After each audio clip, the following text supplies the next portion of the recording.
Hello dears, welcome back to Amar Raghu blogs channel. So ఈ రోజు నేను ఒక రియల్ స్టోరీ చెప్పబోతున్నాను. ఈ స్టోరీ విన్న తర్వాత ఖచ్చితంగా మీ కంట్లో నీళ్ళు వస్తాయి. మేబీ ఈ వీడియో తర్వాత చాలా మంది వాళ్ళ చైల్డ్హుడ్ ని హర్ట్ చేసుకుంటారు. ఈ రోజు మీ ఫేవరెట్ కార్టూన్ అయిన సించాన్ గురించి ఒక హార్ట్ బ్రేకింగ్ స్టోరీ చెప్పబోతున్నాను. సో ఇక స్టార్ట్ చేద్దాం.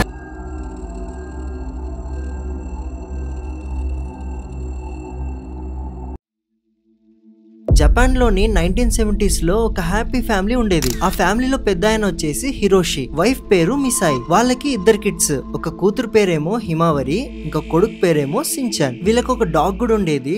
డాగ్ పేరు వచ్చేసి షేరు. సించాన్ ఏమో చిన్నప్పటి నుంచే చాలా అల్లారనమాట. వాళ్ళ మదర్ ని ఫాదర్ ని చాలా సతాయించేటోడు. ఇంకా టీచర్స్ నైతే స్కూల్ నుంచి కంప్లైంట్స్ వచ్చేవి, అంత ఇరిటేట్ చేసేటోడు. అలాంటి సించాన్ కి ఒక మంచి క్వాలిటీ ఉంది. వాళ్ళ చెల్లి అంటేను మరియు షేరు అంటేను చాలా ఇష్టం అనమాట. సించాన్ లో ఒక మంచి క్వాలిటీ ఏంటంటే సించాన్ ఒక అండర్స్టాండింగ్ కిడ్. అంటే వాళ్ళ ఫ్రెండ్స్ ని, వాళ్ళ చెల్లిని, ఆ డాగ్ ని మంచిగా అర్థం చేసుకునేటోడు. వాళ్ళ పేరెంట్స్ ఎప్పుడైనా బయటకు వెళ్ళినప్పుడు హిమావరిని, షేరుని, సించాన్ ని ఇంట్లో పెట్టేసి పోయేవారు అనమాట. అంటే మీరు ఇంట్లో ఉండండి జాగ్రత్తగా, మేము బయట నుంచి తిరిగేసి వస్తాము. సించాన్ ఏమో వీళ్ళిద్దరిని జాగ్రత్తగా చూసుకునేటోడు. అయితే ఒకానొక రోజు ఫుల్ వర్షం పడుతుందనేసి వాళ్ళ డాడీ వీళ్ళిద్దరిని మరియు షేరుని ఇంట్లో పెట్టుకోవడం కరెక్ట్ కాదనేసి వీళ్ళని కూడా షాపింగ్ కి వాళ్ళ మదర్ తో తీసుకెళ్తారు. సో ఇప్పుడు ఫ్యామిలీ మొత్తం షాపింగ్ కి వెళ్ళింది అనమాట. కానీ ఈ రోజు లైఫ్ లో వీళ్ళు మర్చిపోలేని రోజు అవుతుందని ఎవ్వరు అనుకోలేదు. సో మామూలుగా అంటుంటారు కదా, తలరాత ఒక్కసారి రాసిందంటే దాన్ని ఎవ్వరు మార్చలేరని.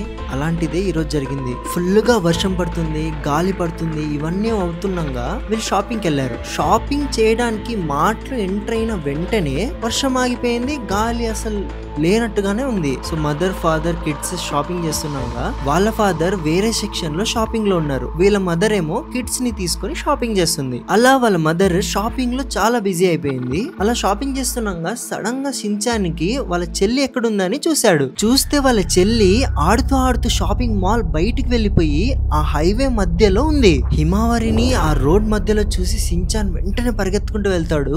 సించాన్ అరుస్తాడు గట్టి గట్టిగా, హిమావరి ఇక్కడికొచ్చే అని. కానీ హిమావరికి ఏమి వినపడదు. చూస్తే హిమావరి కరెక్ట్ గా ఎక్కడైతే ఉందో ఆ లేన్ లోనే ఒక పెద్ద ట్రక్ వస్తుంది. గట్టిగా అరుస్తూ సించాన్ కాపాడదామనేసి జంప్ చేయడానికి వెళ్తాడు. అలానే ఫాస్ట్ గా పరిగెత్తు జంప్ చేస్తాడు వాళ్ళ చెల్లిపైకి. కానీ అన్ఫార్చునేట్లీ ఆ లారీ ఇద్దరిని గుద్దేసి చంపేస్తుంది. వాళ్ళిద్దరు స్పాట్ లోనే అక్కడే చనిపోతారు. వాళ్ళ మదర్ కంటి ముందరే ఇదంతా జరగడం చూసి వాళ్ళ మదర్ లిటరల్ గా ఇలా కోమాలో వెళ్ళిపోయినట్టుగా అయిపోయింది. వాళ్ళ మదర్ మనసు పగిలిపోయింది. సించాన్ నాన్నగారు అక్కడ వచ్చి అదంతా చూశాక ఆయన ఎంత కోపడతారంటే వాళ్ళ మదర్ మీద. వాళ్ళ మదర్ పరిస్థితిను అలానే ఉంది. ఎవరిని ఏం చేయాలో అర్థం కాక ఆయన కింద కూర్చొని కుల్లబడి ఏడుస్తాడు. అందుకే మిసాయి మరియు హిరోషి మధ్య మాటలు ఉండవు. మిసాయి వాళ్ళ మదర్ ఎంత డిప్రెషన్ కి వెళ్ళిపోతుందంటే డిప్రెషన్ లోనే ఉంటూ ఒక బుక్ రాస్తుంది. ఆ బుక్ లో అంతా ఏంటంటే నా పిల్లలు ఎలా ఉండేవాళ్ళు, వాళ్ళు ఏం చేసేటోళ్ళు, ఏది నచ్చేది కాదు, ఎందుకు నేను అంత అరిశాను మా పిల్లల మీద అనేసి మొత్తం ఒక బుక్ రాసింది అనమాట. అంటే లిటరల్ గా తనకున్న పిల్లల మీద ఉన్న లవ్ మరియు గుర్తులన్నీ ఒక చోట రాసేసింది ఒక బుక్ లాగా. ఈ సంఘటన మొత్తం ఒక కార్టూన్ క్రియేటర్ ఉంటారే, కార్టూన్ సీరియల్స్ ఇలా తయారు చేస్తారు. ఆ కార్టూన్ క్రియేటర్ కి తెలుస్తుంది. తెలిసిన తర్వాత ఈ స్టోరీ మొత్తాన్ని ఆయన ఒక సిరీస్ లాగా రాసుకుంటాడు. ఆయన మెంటల్ గా డిసైడ్ అవుతారు ఈ స్టోరీ ఖచ్చితంగా అందరికి తెలియాలి అని. అంటే ఒక మదర్ ప్రేమ పిల్లల మీద ఎలా ఉంటుంది అని. ఎందుకంటే మీరు జస్ట్ ఆలోచించండి, చెల్లి కోసం తను సించాను అలా దూకేస్తానమాట. ఒక్క సెకండ్ ఆలోచించకుండా. దానికోసం చాలా గట్స్ కావాలి. అలా చేసినందువల్ల